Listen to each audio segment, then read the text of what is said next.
सबको मेरी ओर से जय श्री राम। आज हम इस वीडियो में पढ़ेंगे अध्याय पहले का 20वां, 21वां और 22वां श्लोक। चलिए शुरू करते हैं। संबंध धृतराष्ट्र ने पहले श्लोक में अपने और पांडु के पुत्रों के विषय में प्रश्न किया था। उसका उत्तर संजय ने दूसरे श्लोक से 19वें श्लोक तक दे दिया। अब संजय भगवद गीता के प्राकट्य का प्रसंग आगे के श्लोक से आरंभ करते हैं। 20वां श्लोक। अथ व्यवस्थितान् दृष्ट्वा धार्तराष्ट्रान् कपिध्वजः प्रवृत्ते शस्त्रसम्पाते धनुरुद्यम्य पाण्डवः ऋषिकेशं तदा वाक्यमिदमाह महीपते।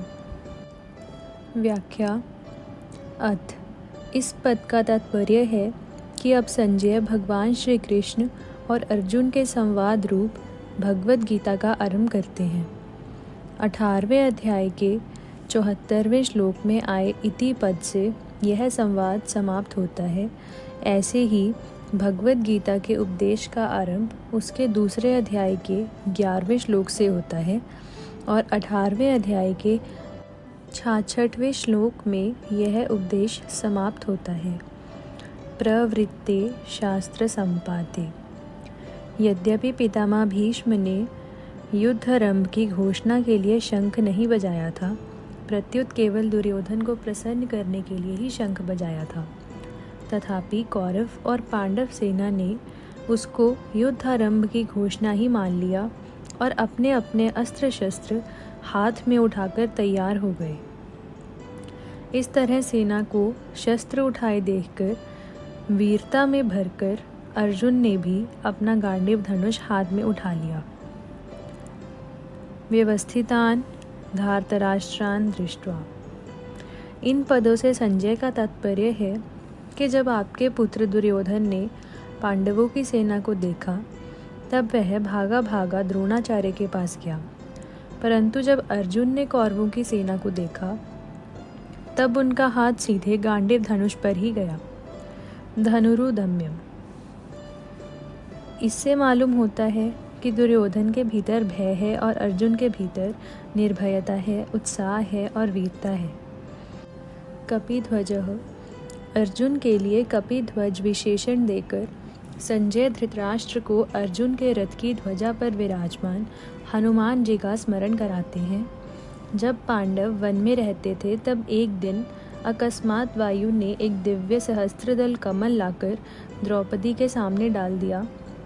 उसे देखकर द्रौपदी बहुत प्रसन्न हो गई और उसने भीमसेन से कहा कि वीरवर, आप ऐसे बहुत से कमल ला दीजिए। द्रौपदी की इच्छा पूर्ण करने के लिए भीमसेन वहाँ से चल पड़े। जब वे कदली वन में पहुँचे तब वहाँ उनकी हनुमान जी से भेंट हो गई। उन दोनों की आपस में कई बातें हुई। अंत में हनुमान जी ने भीमसेन से वरदान मांगने के लिए आग्रह किया तो भीमसेन ने कहा कि मेरे पर आपकी कृपा बनी रहे। इस पर हनुमान जी ने कहा कि हे वायुपुत्र, जिस समय तुम बाण और शक्ति के आघात से व्याकुल शत्रुओं की सेना में घुसकर सिंहनाद करोगे, उस समय मैं अपनी गर्जना से उस सिंहनाद को और बढ़ा दूंगा। इसके सिवाय अर्जुन के रथ की ध्वजा पर बैठकर मैं ऐसी भयंकर गर्जना किया करूँगा जो शत्रुओं के प्राणों को हरने वाली होगी, जिससे तुम लोग अपने शत्रुओं को सुगमता से मार सकोगे। इस प्रकार जिनके रथ की ध्वजा पर हनुमान जी विराजमान हैं उनकी विजय निश्चित है। पांडवः। धृतराष्ट्र ने अपने प्रश्न में पांडवः पद का प्रयोग किया था, अतः धृतराष्ट्र को बार बार पांडवों की याद दिलाने के लिए संजय पांडवः शब्द का प्रयोग करते हैं। ऋषिकेशम तदा वाक्यमिदमाह महीपते।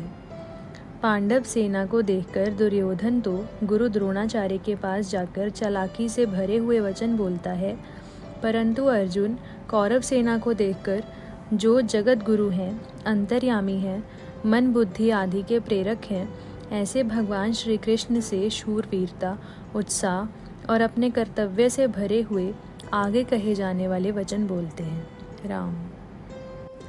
21वां और 22वां श्लोक।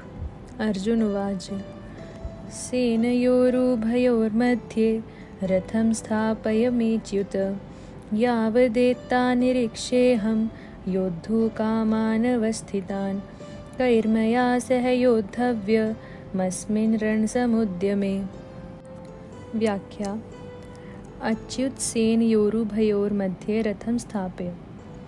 दोनों सेनाएं जहां युद्ध करने के लिए एक दूसरे के सामने खड़ी थी, वहां उन दोनों सेनाओं में इतनी दूरी थी कि एक सेना दूसरी सेना पर बाण आदि मार सके। उन दोनों सेनाओं का मध्य भाग दो तरफ से मध्य था।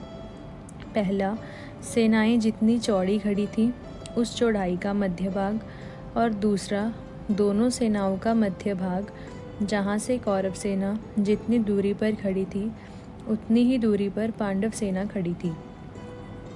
ऐसे मध्य भाग में रथ खड़ा करने के लिए अर्जुन भगवान से कहते हैं, जिससे दोनों सेनाओं को आसानी से देखा जा सके। सेनयोरुभयोर्मध्ये पद गीता में 3 बार आया है।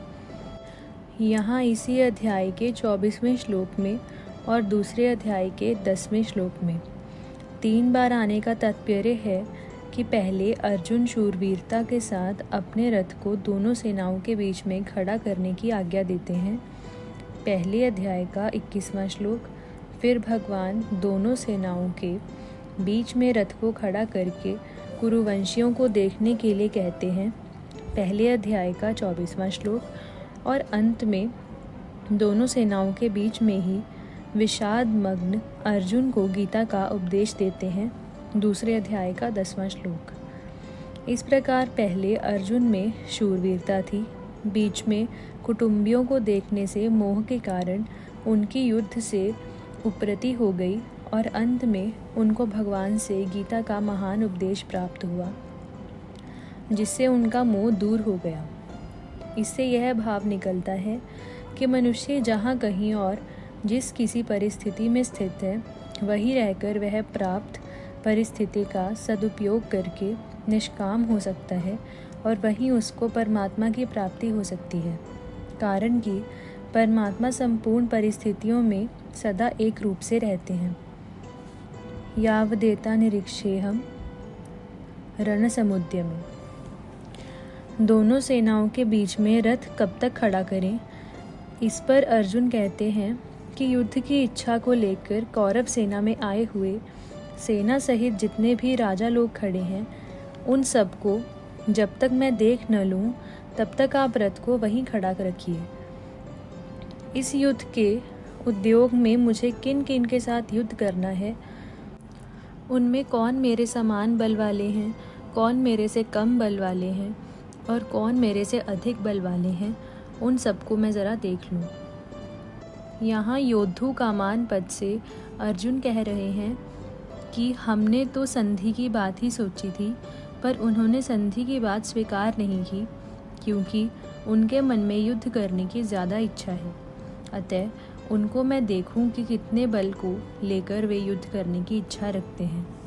राम।